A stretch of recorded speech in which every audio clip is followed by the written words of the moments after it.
kind of food all you never wanted to know. You have no money to buy pots? Well, stop throwing these away. I'm going to show you a few tricks that I've developed over time here. You simply take one of these and you find out how big you want it. This is going to be a top. This is going to be the pot part, okay? And you always be careful. Actually, once I make a hole, this scissor works fantastically. Now, we're not going to be fancy. This is utility. This is for use. This is not to be pretty.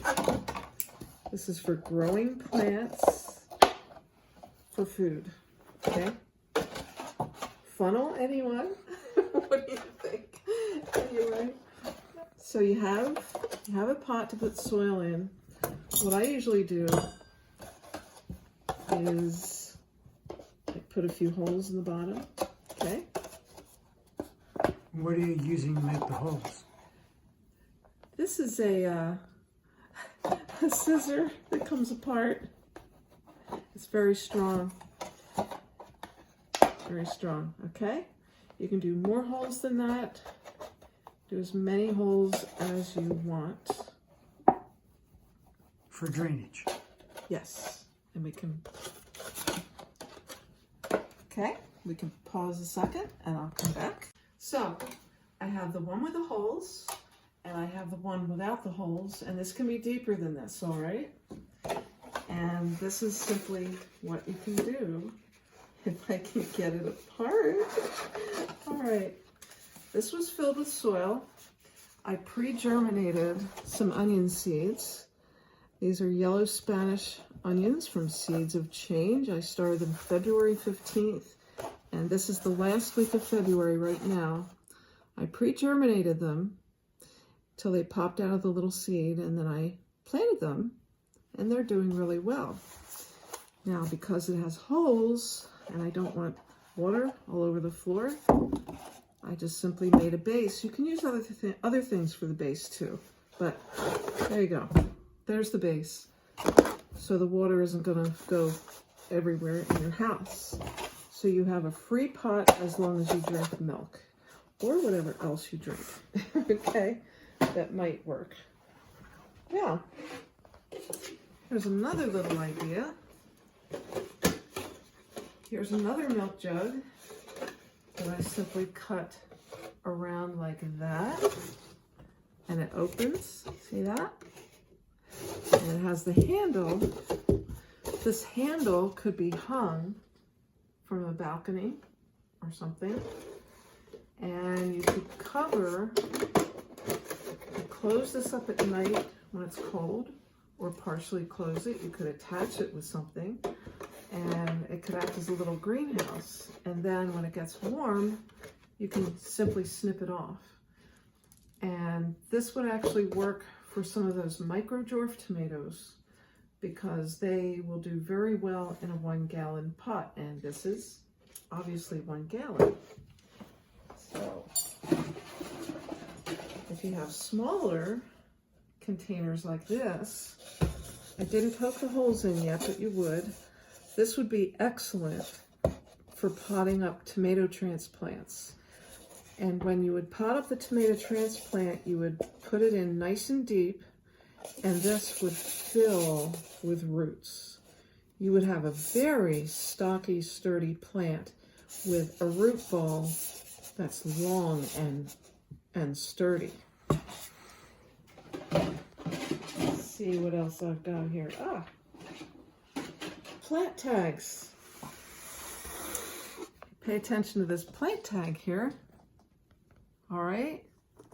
Plant tags, if you're doing a lot of plants, or if you just don't want to, there are plant tags, okay, folks? These obviously are not made to sell. These are made to be smart, so you don't spend money. And this is what I made them out of.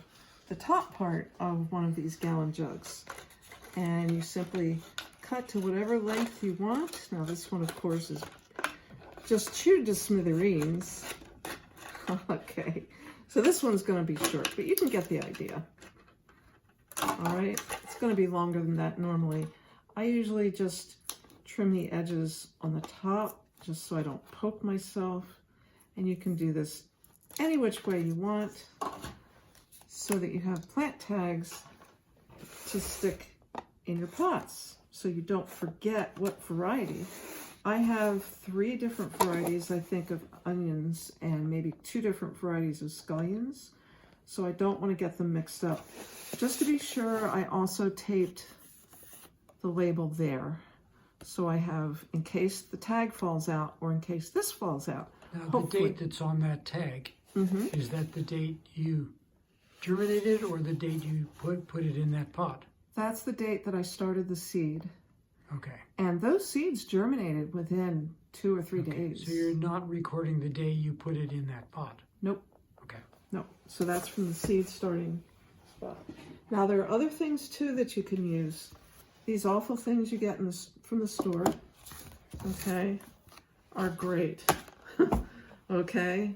You don't have to buy something fancy. You really, really don't. And these are great too. You can poke holes or not. Okay? There you go, a holder. And here are Dakota Tears onions. I also pre-germinated them. They were a little bit slower to germinate, and I put the seeds in when they just barely were popping out. They were February 13th. And here's something else you can do. I don't have many of these because I can't afford to buy orange juice in the containers like that now. I've been using frozen. Anyway, here you go. There's some more onions. So early to mid-February, we're in zone 6B, is a good time to start onion transplants. You can start them later, especially if you're doing something like scallions, but you'll end up with transplants that are way cheaper, as many as you possibly could want for your garden, and they didn't cost you much to get started. And we'll see as the season goes how thick these get before we plant them out. Hopefully you'll have onion transplants that will grow way better than anything you could buy in the store for just a couple dollars. So not having pots is not an issue. You can take whatever you've got and invent your own pots. So do it. This is a great thing to help save you some money. This is food, all you never wanted to know. Take care.